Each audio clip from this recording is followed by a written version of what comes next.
Assembly session మొదలవబోతోంది. అంటే రేపటి నుంచే అందరికీ ఉత్కంఠ. ఒకటేమో అసెంబ్లీకి కేసీఆర్ వస్తాడా రాడా అన్న చర్చ మన అన్ని వర్గాల్లో కూడా నడుస్తూ ఉన్నది. ఇంకోటేమో బడ్జెట్ ప్రవేశపెడుతున్నారు. మరి దేనికి తెలంగాణకి దేనికి బడ్జెట్ ప్రవేశపెడతారు. ఇప్పటికే మరి ఫస్ట్ అసెంబ్లీ మొదటి అసెంబ్లీలో అప్పుల గురించి మాట్లాడితే అసలు తెలంగాణలో అప్పుల కుప్పగా మారిపోయింది, అసలు ఒక్క రూపాయి కూడా లేదు ఖజానాలో అని చెప్పడంతో మన ఇన్వెస్టర్లు అందరూ రావడం ఆగిపోయినరు. తెలంగాణ వైపు ఇన్వెస్టర్ల చూపు తగ్గింది, పెట్టుబడులు పెట్టడానికి సంకోచిస్తున్నారు. ఎందుకని తెలంగాణలో పైసలు లేవు అంటే ఎవడైనా వచ్చి పెట్టుబడులు పెడతాడా? ఉన్నోడు భయపడతాడు. పైసలు ఉన్నాయి, జర ఆన్ ది వేలు ఉన్నాయి, వస్తాయి అంటేనే ఎవడైనా అప్పిస్తాడు. కానీ అసలు లేవు అంటే ఎవడైనా ఇస్తాడా? 10 రూపాయలు ఇమ్మన్నా కూడా చాలా రకాలుగా ఆలోచించే వాళ్ళు ఉన్నారు. ఇంకా ఈ రోజుల్లో కూడా 10 రూపాయలు ఇమ్మంటే చాలా భయంకరంగా ఆలోచించే వాళ్ళు ఉన్నారు. సో ఇటువంటి పరిస్థితుల్లో మరి ఈ బడ్జెట్లో ఏ డిపార్ట్మెంట్కి ఏం ఖర్చు పెడతారు, ఏ డిపార్ట్మెంట్కి ఎంతెంత కేటాయిస్తారు? సో బడ్జెట్లో మూసీ ప్రక్షాళన, గత ప్రభుత్వం మూసీ ప్రక్షాళన అన్నది, ఈ ప్రభుత్వం మూసీ ప్రక్షాళన అంటుంది.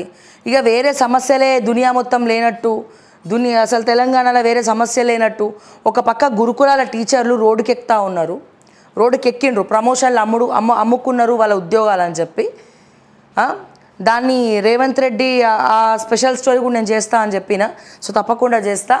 ఆ గురుకుల మైనార్టీ చైర్మన్ ఫహీం ఖురేషీ అని ఉంటాడు, మన రేవంత్ రెడ్డికి దిల్దార్ దోస్త్ అన్నట్టు. ఇక బినామీ అనుకుంటారా, దిల్దార్ దోస్త్ అనుకుంటారా, ఏమనుకుంటారా అనేది ఎక్స్క్లూజివ్గా అసలు ఎవరి ఫహీం ఖురేషీ అనేది ఎక్స్క్లూజివ్గా ఓకే టీవీలో చూస్తారు మీరు. వీలైతే ఇవాళనే చూస్తారు మీరు ఎక్స్క్లూజివ్గా. ఓకే, సో ఇట్లా వాళ్ళు ఆగం పట్టించిరా, ఎక్కడ కూడా మీడియాలో ఆ వార్తలు రాకుండా వాళ్ళ గొంతులు నొక్కేసిరు. గురుకులం టీచర్లకు సంబంధించిన వాస్తవాలు కావచ్చు ఇవన్నీ కూడా. పాయింట్ నెంబర్ 1, ఇక్కడ స్కూళ్ళు పైకప్పులు లేవురా నాయన, అలా గత ప్రభుత్వం మన ఊరు మనబడి అన్నది. ఆ మన ఊరు మనబడి ఏ దేశం దాటిపోయిందో ఎవడు కూడా కనబడతలేదు. మరి ఈ ప్రభుత్వం మన వచ్చినాక ఏమైనా బడుల వైపు చూస్తుందా అంటే మళ్ళీ ఆ పోర్ట్ఫోలియో ఎవరి దగ్గర ఉంది? మన 2వ ముఖ్యమంత్రి అయినటువంటి రేవంత్ రెడ్డి గారి దగ్గర ఉంది. మన రేవంత్ రెడ్డి గారు దగ్గర ఉన్నది. ఆనాటి రోజులు తెస్తాడు అని పాటలో ఉంటే మనం అందరం అనుకున్నాం, ఆనాటి రోజులు తెస్తాడు అని అనుకున్నాం కదా. కానీ మనం మోసపోయినాం. యాక్చువల్గా ఆనాటి రోజులు అంటే ఏందో అనుకున్నా. మళ్ళీ ఆనాటి ఉద్యమాలు, ఆనాటి కొట్లాటలు, ఆ కాలంలో నీళ్లు లేకుండా ఉండడము, ఆ కాలంలో ఏవేవైతే వసతులు లేవో ఏ వసతులు లేకుండా ఉండడము, ఇవన్నీ కూడా జరిగినాయి. పాయింట్ నెంబర్ 1, ఇప్పుడు ట్రెండ్ మారింది, జనరేషన్ మారింది. అంత చిన్న ఎగ్జాంపుల్ చెప్తానండి. జనరల్గా ప్రతి ఒక్కరు కరెంటు బిల్ ఎట్లా కడుతున్నారండి? పేటీఎంలలో కడుతున్నారు. అంటే ఎవరు కూడా కరెంట్ ఆఫీసులకి వెళ్ళి ఈ బిల్లు కట్టడం అనేది ఆపేసారు. దాదాపుగా ఊర్లల్లో ఏమైనా జరుగుతుండొచ్చు, కానీ ఊర్లలో మనకంటే వాళ్ళు అప్డేట్ అయినరండి బాబు, మనకంటే కూడా ఊర్లలో అప్డేట్ అయినరు. నేను ఎందుకు మాట్లాడుతున్నానంటే 2 రోజుల క్రితం మా ఆఫీస్ కరెంటు కట్ చేసారు. బిల్ ఎంత వచ్చింది తెలుసా? 2 నెలలు కలిపి ఒక 40-45 వేలు వచ్చి ఉంటుంది. పాయింట్ నెంబర్ 1, నేను ఎందుకు చెప్తున్నా? ఇందులో చెప్పడానికి ఏమన్నా మనం దందాలు ఏం చేస్తలేం. కరెంటు కట్ చేసారు. మరి తెలియదా శ్రావ్య, నీకు బిల్లు కట్టాలి కదా, నువ్వు ఎట్లా అంటే ఇప్పుడు ఇంతకుముందు ఫోన్పేలో పేటీఎంలో మనం ఆన్లైన్ పేమెంట్ చేసేటప్పుడు ప్రతిసారి టైం అవ్వగానే బిల్ ఆటోమేటిక్గా మళ్ళీ మన ఫోన్పేలోకి లేకపోతే పేటీఎంలోకి ఈ మంత్ బిల్లు కట్టాలని ప్రతిసారి నోటిఫికేషన్ వస్తుంది. ఇప్పుడు వీళ్ళు ఏం చేశారు? కరెంట్ డిపార్ట్మెంట్ వాళ్ళు గవర్నమెంట్ రాగానే ఆన్లైన్ మొత్తం పీకి పడేసి టీఎస్పీడీసీఎల్లోనే పోయి కట్టాలా, మీరు బిల్లు పట్టుకొని లైన్లో నించొని పోయి ఆడనే బిల్లు కట్టాలి మీరు. ఇక ఆన్లైన్లు థర్డ్ పార్టీలు ఏం జాంతానై మీరు ఖచ్చితంగా కరెంట్ ఆఫీస్కి పోయే కట్టాలి. సో నాలాంటి వాళ్ళు చాలామంది ఆన్లైన్లో అలవాటు పడిపోయిన వాళ్ళు ఉంటారు. ఎందుకంటే టైం ఉండదు, లేకపోతే రకరకాల టెన్షన్స్, పంపాలంటే మా అటెండర్నో లేకపోతే ఇంకోరినో పంపాలి, లేకపోతే ఎవరికి వెళ్ళే టైం కూడా ఉండదు. ముసలోళ్ళు ఉంటారు, కొడుకులు అమెరికాలు ఉంటారు, కోడలు అమెరికాలో ఉన్నోళ్ళు ఉంటారు, ఇక్కడ తల్లిదండ్రులు ఉంటారు. సో వాళ్ళు అక్కడ నుంచే ఆన్లైన్ పేమెంట్ చేస్తారు. లేకపోతే ఇప్పుడు అందరూ కూడా రిటైర్డ్ ఎంప్లాయీస్ ఉంటారు. సో వీళ్ళందరూ కూడా ఈ పేటీఎం, ఫోన్పే, జీపే ద్వారానే కరెంటు బిల్లు కట్టడానికి నిశ్చయించుకున్నారు. అంటే రెగ్యులర్గా అలవాటు అయిపోయింది కొన్ని సంవత్సరాలుగా. ఒక పక్కన వచ్చి మన నరేంద్ర మోడీ గారేమో స్కానరే యూజ్ చేయాలి, యూపీఐ వాడాలి, అందరూ కూడా ఆన్లైన్ ట్రాన్సాక్షన్సే ఉండాలి, ఎవడు కూడా క్యాష్ తీయడానికి లేదని మన మోడీ గారు అంటారు. ఇక్కడేమో ఈ మన తెలంగాణలోనేమో కరెంటు బిల్లు ఎందుకయ్యా నువ్వు ఆఫీస్కి వెళ్ళి కట్టాలని అడిగితే ఎందుకు ఆ సిస్టమ్ తీసి పడేసినావు? పేటీఎంలా, ఫోన్పేలా, జీపేలా కట్టద్దు అన్న సిస్టమ్ ఎందుకు తీసేసినామంటే థర్డ్ పార్టీ డబ్బులు నొక్కుతుందట. ఇది ఒక కొత్త సమస్య. ఇప్పుడు నేనున్నాను, ఫర్ ఎగ్జాంపుల్ నేనే ఉన్నా, నాకు టైం లేదు, నేను ఆల్రెడీ మన అటెండర్కి జీతం ఇస్తాం, అది వేరే విషయం. వెళ్ళి కట్టిరండి అని చెప్పి పెట్రోల్ ఛార్జెస్ లేకపోతే వాళ్ళు సొంత బండి అయితే తీసుకపోరు కదా, పెట్రోల్ ఛార్జెస్ లేకపోతే 10 రూపాయలు 20 రూపాయలు సార్ లేకపోతే 100 200 అట్లా నాలాగా ఇచ్చి పంపిస్తారు, పోయి కట్టండి అని చెప్పి. అంటే ఎవరు పుక్కట్లా కట్టారు కదా, ఎవరో కొంచెం మంచోళ్ళు మానవత్వం ఉన్నోళ్ళు అరే శ్రావ్య కుదరదు కదా అని పోయి కట్టొస్తారు. అదే ఇంకొంతమంది అయితే డబ్బులు ఛార్జ్ చేయడమో లేకపోతే అట్లీస్ట్ వాళ్ళ బండి వాడుతున్నందుకు పెట్రోల్ ఎంత అయిందో ఆ పెట్రోల్ ఛార్జెస్ అనేది తీసుకుంటారండి. నేను ఎగ్జాంపుల్ చెప్తున్నా మీకు. మరి వీళ్ళు తీసుకునే బదులు ఆన్లైన్ పేమెంట్లా గూగుల్ పే, పేటిఎం అంత పని చేస్తున్నప్పుడు వాళ్ళు పని చేస్తున్నందుకు వాళ్ళు కట్ చేసుకుంటారండి ఛార్జెస్. వాళ్ళు పని చేస్తున్నందుకు వాళ్ళు కట్ చేసుకుంటారు. ఇక్కడ మన టైం కలిసి వస్తలేదా? లైన్లలో నిలబడి కరెంటు బిల్లు పట్టుకొని లైన్లలో నిలబడితే ఈ లైన్లో నిలబడే గంట సేపట్ల ఆఫీస్లో పోయి ఇంకేదైనా పని చేస్తాం. అవునా కదా మీరు చెప్పండి. సో మీ అందరికీ తెలుసో లేదో, నాకు నిజంగా దాదాపు మొన్న ఫ్రైడే రోజు అనుకుంటా కరెంటు డిపార్ట్మెంట్ వాళ్ళు వచ్చి కరెంటు కట్ చేయడం జరిగింది ఇక్కడ అమీర్పేట్లో. సార్ ఎందుకు కట్ చేస్తున్నారు సార్ అంటే మీరు కరెంటు బిల్లు కట్టలేదా అన్నాడు. కరెంటు బిల్లు కట్టకపోవడం ఏంది సార్, నేను లాస్ట్ మంత్ కట్టినా కదా ఆన్లైన్లో అని చూసిన. అప్పటికే నాకు లాస్ట్ మంత్ కట్టినప్పుడే ఈ రూల్ వచ్చిందంట, మాకు తెలియదు. మేము ఆన్లైన్లో కట్టినాక ఏమైంది, సిస్టమ్ అక్కడ ఆల్రెడీ తీసేసారు కాబట్టి సిస్టమ్ తీసుకోలే, డబ్బులు రిజెక్ట్ అయ్యి మళ్ళీ అకౌంట్లో పడ్డాయి. ఆ విషయం నాకు తెలియదు. సరే పోనీ అది లాస్ట్ మంత్ అయిపోయింది. సరే నెక్స్ట్ మంత్ సంగతి ఏంద్రా నాయన, నెక్స్ట్ మంత్ మరి ఈ మంత్ కట్టిండ్రా అంటే నాకు అసలు బిల్లే రాలేదు. బిల్లు కింద ఇచ్చేసి వెళ్ళిపోతారు, ఆఫీస్ దాకా రాలే. ఇంతకుముందు ఏంది ప్రతిసారి నోటిఫికేషన్ వచ్చేది. నేను ప్రాక్టికల్గా మాట్లాడుతున్నానండి, అట్లనే మీ అందరు కూడా జరుగుతుండొచ్చు, నేను ప్రాక్టికల్గా మాట్లాడుతున్నా. సో మాకు వచ్చింది ఈ మంత్ 19,000 కరెంటు బిల్లు వచ్చిందండి. సో దాంట్లో యూనిట్స్ మేము చూసినట్టయితే ప్రతిసారి 1000 యూనిట్స్ వాడతాం, కానీ సార్ 2000 యూనిట్లు ఏడికెళ్ళి వచ్చింది అనేది ఎంత జుట్టు విక్కున్నా మాకు అర్థం కావట్లే. బిల్లు 19,000 కరెంటు బిల్లు ఉంటాయండి దయచేసి. బిల్లు 19,000కి పై చినుకు వచ్చిందండి. అంటే ఇది కమర్షియల్ కాబట్టి వస్తుంది. సరే నీకు లాస్ట్ మంత్ నీకు 1000 యూనిట్లో లేకపోతే 1200 యూనిట్లో కాలింది. ఈసారి అప్పుడు అదే వర్క్ చేసినాం, ఇప్పుడు అదే వర్క్ చేస్తున్నాం. ఇంకా మా స్టూడియోకి రావడం తక్కువ, కెమెరాలు ఇక్కడ వాడడం తక్కువ, ఓన్లీ మార్నింగ్ యూస్ లేకపోతే డిబేట్స్ ఉంటాయి, మిగతాదంతా బయటనే పని చేసుకుంటాం, ఫీల్డ్ మీదనే వర్క్ ఉంటుంది మా రిపోర్టర్స్ అందరు కూడా. ఓకే, మరి ఇన్ని యూనిట్లు ఎట్లా కాలినాయని ఎంత జుట్టు విక్కున్నా అర్థం కావట్లేదు. కరెంటు కట్ చేసారు, మాకు బిల్లు రాలేదు. ఇంతకుముందు ఆ బిల్లు ఎట్లా వచ్చేదండి, మాకు ఆన్లైన్లో వచ్చేసేది. మేము ఆ ఫోన్పేలోనో పేటీఎంలోనో గిట్లనో అట్లా లేకపోతే మా నెఫ్ట్ ద్వారానో సంవాట్ మేము కట్టేస్తుండే, నోటిఫికేషన్ వచ్చేది. బిల్లు మనకి పైదాకా రాకపోయినా నోటిఫికేషన్ వచ్చేది. ఆ నోటిఫికేషన్ చూసి మేము పే చేసేటోళ్ళం. ప్రతిసారి కట్టాలని గుర్తు చేస్తూ ఉంటుంది. ఇక కరెంట్ డిపార్ట్మెంట్ పని సగం పని ఆ పేటీఎంలో చేస్తున్నట్టు కదా, కరెంట్ డిపార్ట్మెంట్ కట్టాలని వాళ్ళు గుర్తు చేయరు, డైరెక్ట్గా వచ్చి కట్ చేసి పడేస్తారు. మరి ఆ కట్ చేసే ధైర్యం సామాన్యుల జీవితాల్లో నువ్వు ఎవడి అథారిటీ ఇచ్చిండు నీకు? ఆన్లైన్ పేమెంట్ తీసేసి లైన్లలో పోయి బిల్లు కట్టమని చెప్పి తెలంగాణ ప్రజలు ఏమైనా అడిగిండ్రా రేవంత్ రెడ్డి గారిని? Question number 1. Question number 2, current department మీ బకాయిలు చాలా ఉన్నాయి, దాదాపు కొన్ని వేల కోట్ల బకాయిలు ఉన్నాయి.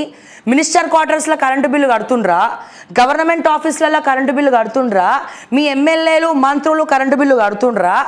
మరి వాళ్ళు ఎవరి దగ్గరికి పోయి డైరెక్ట్గా పోయి పుసుక్కున కట్ చేయవు నువ్వు, పైగా ఫోన్ చేయగానే వాళ్ళకి కరెంటు వస్తుంది. పాయింట్ నెంబర్ 2, ఇప్పుడు ఇదే కదా సమస్య. ఏది చాలా గవర్నమెంట్ ఆఫీసులలో కావచ్చు, ఏదైతే గవర్నమెంట్ సంబంధించినటువంటి వ్యవస్థలు ఉన్నాయో ఈ ఆఫీసులలో కరెంటు బిల్లు ఎగనామం పెట్టిర్రు, మామూలు నామం కాదు ఎగనామం పెట్టిర్రు అని అసెంబ్లీలో చర్చ జరిగింది. కరెంటు డిపార్ట్మెంట్కి డబ్బులు ఎగ్గొట్టిరని చెప్పి కూడా అది దాదాపు మొత్తం కూడా మనము యాడ్ చేసుకుంటూ పోతే 500 కోట్లకు పైనే ఉంటుందండి. 500 కోట్లకి పైనే ఉంటుంది. మరి నేను రేవంత్ రెడ్డి గారిని అడుగుతున్నా, నువ్వు ప్రజల్ని అడిగినావా? థర్డ్ పార్టీ సిస్టమ్ అనేది తీసేస్తున్నా, థర్డ్ పార్టీ సిస్టమ్ అనేది తీసేస్తున్నా అని పబ్లిక్ని అడిగినరా మీరు? ఇప్పుడు నాకేదో కరెంట్ కట్ అయిందని నేను మాట్లాడతలేను, ఎందుకంటే నిజంగా ఈ విషయాన్ని ఎప్పుడో మాట్లాడాలి. కానీ నాకు చురుకు జరిగేదాకా తెలియదు. నాలాగా చాలామందికి ఇట్లనే తగులుతుంది. అందరూ కూడా పాపం చాలామందికి తెలియదండి. ఇప్పుడు కొంతమంది ఇప్పుడు అందరూ శాటిలైటు టీవీల ముందు కూర్చోవడము, వార్తలు చూడడం పక్కన పెట్టేసిరు. ఆ కంటిన్యూస్గా స్క్రోల్ చూస్తలేరు. మాలాంటి యూట్యూబ్ ఛానల్స్ ఇవి మార్నింగ్ న్యూస్లు అట్లా వచ్చే వార్తలే అన్ని విషయాలు కవర్ అవుతున్నాయి కదా, పొద్దున అన్ని పేపర్లు కవర్ అవుతున్నారు కదా అని చెప్పి చాలామంది ఇళ్ళల్లో పేపర్లు కూడా వేసుకుంటలేరు. ఎందుకని? అన్ని పేపర్లు పెట్టుకొని చదువుతారు, ఇక్కడే సగం వార్తలు వచ్చేస్తున్నాయి అని చెప్పి. ఓకే, మరి ఎట్లా తెలుస్తుందండి? టీఎస్పీడీసీలకే పోయి కట్టాలి, ఆన్లైన్లో కట్టద్దిగా, ఆన్లైన్ మొత్తం తీసి పడేసిరు అని చెప్పి కరెంట్ డిపార్ట్మెంట్ ప్రచారం చేయాలి. ప్రచారం చేయలే, ఎవరికి తెలియదు. ఆన్లైన్లో నోటిఫికేషన్ రాలే, కరెంటు బిల్ తీసుకుపోయి కట్టే టైం లేదు, కరెంట్లు కట్ చేస్తున్నారు. నేను ఏది మాట్లాడినా ప్రాక్టికల్గా మాట్లాడతా, విత్ ప్రూఫ్ మాట్లాడతా. పాయింట్ నెంబర్ 1 ఇగో చూడండి, ఇక్కడ ఎంత వచ్చిందండి మా బిల్లు? ఇగో 19,167 రూపాయలు వచ్చిందండి మా బిల్లు. 19,167 రూపాయలు వచ్చింది. ఓకే, టోటల్ డ్యూ నేను ఇగో last month first 4/24 last month అంటే జూన్, నాకు తెలిసి జూన్ మంత్లో 24,134 రూపాయలు వచ్చింది. ఒకటేసారి అంత ఎక్కువ వచ్చింది. ఎప్పుడు వచ్చింది అది? ఎప్పుడైతే ఈ 200 యూనిట్స్ రేవంత్ రెడ్డి గారు ఉచిత కరెంటు అది ఇవన్నీ కూడా అనౌన్స్ చేసిరో, ఈ 200 యూనిట్లన్నీ కూడా ఎవరికి వెళ్ళి కట్ అవుతున్నాయి? పుక్కట్లేమి ఇస్తలేరు. సో ఈ మిడిల్ క్లాస్ జీతాలకు వెళ్ళి అండ్ అదే రకంగా ఏదైతే కమర్షియల్ ఆఫీసులు ఉన్నాయో వాళ్ళకి యూనిట్లు ఎక్కువ కాలుతున్నట్టు చూపిస్తున్నారు. ఇక్కడ మాస్ వంటోళ్ళకి కట్ అవుతున్నాయి. పోనీ మాస్ వంటోళ్ళకి కట్ చేసి 200 యూనిట్లు అందరికి ఇవ్వడం షురు చేసిన వారు ఏమంతన్నా అంటే అది కూడా ఇంకా లేదు. ఎందుకని? ప్రూఫ్ కావాలంటే నా ప్రజావాణి కార్యక్రమంలో వరంగల్ నుండి ఒక కాల్ వచ్చింది. ఒక అబ్బాయి కాల్ చేసిండు, లాస్ అవుతున్నాడు. నేను నా ఇంటి కరెంటు కోసం కాల్ చేయలేదు అక్క, నేను మా చుట్టుపక్కల పేదోళ్ళు ఉన్నారు, వాళ్ళందరూ 200 యూనిట్లకి అర్జీ పెట్టుకుర్రక్క, కానీ అర్జీకే పరిమితం అయిపోయింది, కానీ ఇంకా ఉచిత కరెంట్ ఇస్తలేరు, ఇంకా 200 యూనిట్ల కరెంటు ఫ్రీ ఇస్తలేరు అని చెప్పి ఆ అబ్బాయి చెప్పిండు. కావాలంటే మీకు ప్రూఫ్ కావాలంటే మా ఓకే టీవీలో ప్రజావాణి కాలర్ ఆ అబ్బాయి ఉంటాడు. సో అది మీరు వినొచ్చు, ఎన్నిసార్లు కావాలంటే అన్నిసార్లు మళ్ళీ బ్యాక్వర్డ్ పోయి మళ్ళీ ఫార్వర్డ్ కొట్టుకొని వినుకోవచ్చు, ఏమన్నా చేసుకోవచ్చు. సో అంటే మీరు 200 యూనిట్లు అక్కడ కట్ చేసి ఏదో పుక్కట్లా వీళ్ళకి 200 యూనిట్లు ఇస్తామని చెప్పి భావనలో మీరు ఉంటే పప్పుల కాలేసినట్టే. మా సొంటోళ్ళ రెక్కల ముక్కలు చేసుకొని కష్టపడితే మా యూనిట్లు మీరు పెంచుకొని కడుతురు. సరే, ఇప్పుడు దీన్ని కూడా మేము కట్టడానికి రెడీగా ఉన్నాం, కట్టాలి. ఇక దుంకిన బురద అంటించుకుంటే మొత్తం అంటించుకోవాలి. లేదు కొంచెం బురద అంటిందని చెప్పి మళ్ళీ స్నానం చేసి మళ్ళీ బయటికి పోతే మళ్ళీ ఈ వర్షాకాలంలో మళ్ళీ బురద పడుతుంది. సో నేను చెప్పేది ఏంటంటే మేము కడతాం, ఎవరికైతే లబ్ధిదారులు లేని వాళ్ళు ఉన్నారో వాళ్ళకి ఇస్తాం, మా సొమ్మే మీరు వాళ్ళకి ఇస్తుర్రు. కానీ నేను ఆన్లైన్లో కట్టద్దని చెప్పే అథారిటీ గవర్నమెంట్ ఎందుకు ఈ డెసిషన్ తీసుకుంది? దీనివల్ల మొన్న చాలామంది ఇళ్ళల్లో కరెంట్లు కట్ చేసేసారు. ఎందుకంటే ఎవరికి తెలియదండి, ఆన్లైన్ తీసేసిండ్రు. చచ్చినట్టు నువ్వు దగ్గరలో ఉన్న ఆఫీస్కి పోయి కరెంటు బిల్లు కట్టాలి, టీఎస్పీడీసీ ఎలా కట్టాలి అని చెప్పారు.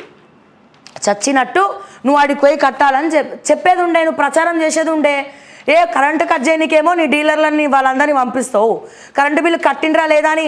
మరి ఎట్లనైతే మాకు ఫోన్లు ప్రతిసారి నోటిఫికేషన్ వచ్చి కరెంటు బిల్లు కట్టాలని చెప్తుందో, గట్లనే ఎందుకో మీ వాళ్ళని పంపించి కరెంటు బిల్లు కట్టాలని గుర్తు చేస్తుందా?